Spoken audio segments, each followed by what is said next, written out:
Greetings. Today is Saturday, the market is closed, but I want to take Saturdays to explain more in depth on how I make money investing and trading in options. I thought about it, and the best way, oddly, is to start from backwards. That might make the most sense. So bear with me, but let's get to it. So, how do I make money trading options? Look at right here, you see the -1. Okay, -1.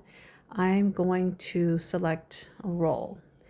If you could ignore this lower part, but check this upper part. It's a -1. It means that I'm selling one contract I'm selling one insurance contract policy.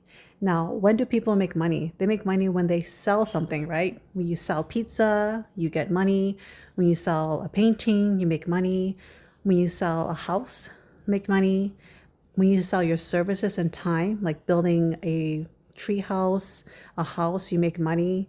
And in this case, I'm selling insurance right here. Here's a -1. Now I'm selling one insurance policy. That's a -1. The -1 is in the blocks of 100, and the O means open. It means to be open. Now, how much do I get? It's right here. Do you see that? 56 cents. And how much do I actually make is 56 cents times 1 times 100 gives me $56. If it's in parentheses, it means a credit to me. It's a plus. I get the money. So a buyer out there is giving me $56 to cover their position, and this is a put. So that means that I will buy, I will buy their stock if it dips below, let's see, 545 between now and July 1st. Okay. If it dips below 545, I will buy their share because it's lower now, and they will get the amount, this amount granted to them. And right now it's at 548. So it's still out the money. It's still in my favor. It's not near 545, and it's due right on Monday. Okay, so now the question is, what if I am in the money? It's against my favor. It goes below. That means that in the world of insurance, I have to cover my losses, right? The buyer says, hey, you promise that if the stock goes below 545 between now and July 1st, you're going to pay me that loss because I already paid you $56 for my peace of mind. So let's going backward. What is covering that policy? It is this, okay? It is 564. It is this put here. It will cover this position. So how much will it cover? Okay, now it's a leap, and it's no way to put it, but it's pretty complex. But what it is one contract, which is +1, times 100 times, I bought it for right here, 70, you can hear it right there, $70.24. So 70 times 70.24 times one contract times 100, I will owe the buyer $7,024 because that's how much I purchased my collateral for. Okay, so that is sitting there. All right. So if it doesn't get exercised, if it's safe and clear out the money, that means I get to keep the $56. And July 1st comes around, it ends, both parties essentially shake hands, nothing is done. I keep the 56. The buyer had a peace of mind that nothing happened between now and July 1st. It did not go below the strike price of 545. And guess what I do? I start over a new policy again right here. And in this term, it's called rolling. Rolling means that I will end that policy and I will open a new one. Okay. So I'm going to recap. Options is really insurance for stocks. The real technical term is derivatives.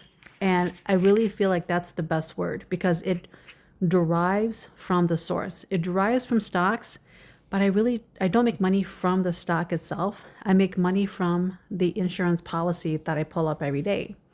Now, what is a derivative? A derivative is something that comes from something else, but that end product is also its own unique nature. A really good example is refined white sugar. Where does refined white sugar comes from? It comes from sugar cane, sugar beets, corn to make corn syrup, right? Now, the thing is, sugar cane, sugar beets, corn, they also can be its own product. People can buy and sell, exchange, use it, everything too. But refined sugar, no matter what, it didn't come on earth naturally like that, naturally like the white granular sugar. It has to come from sugar cane, sugar beets, etc.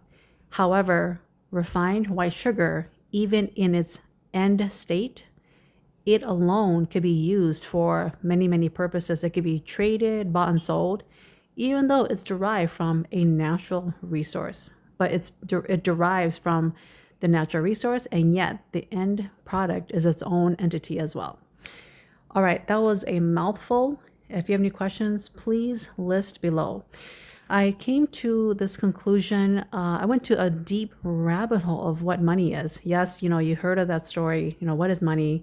And finding out the really basics of its fiat currency. Someone else out there issues money. We all actually believe that the money has value, and we exchange goods and services for it.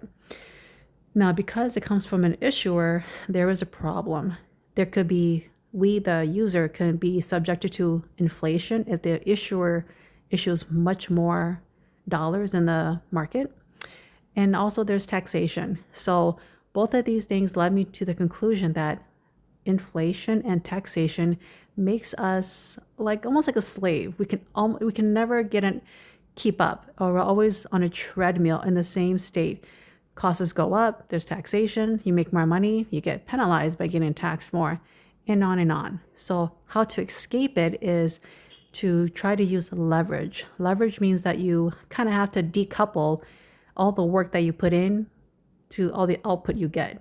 1 hour of work gets 1 hour of pay. It has to be broken apart to where you can just say a fourth of an hour of pay, a fourth of an hour equals to an hour of pay, or an eighth of an hour equals to an hour of pay, or an hour of pay equals to 5 hours, 1 hour of work equals to 5 hours of pay, and etc. And options uses a lot of leverage, and it helps make my money essentially become like a little soldier working for me. So this is why I'm very passionate about options. I want youth and the general public to know what options are. It's a wonderful tool to help build your wealth machine. Please subscribe, tell a friend. Any questions, put below, and I'll keep posting my daily trades Monday through Friday when the markets open. Have a great day.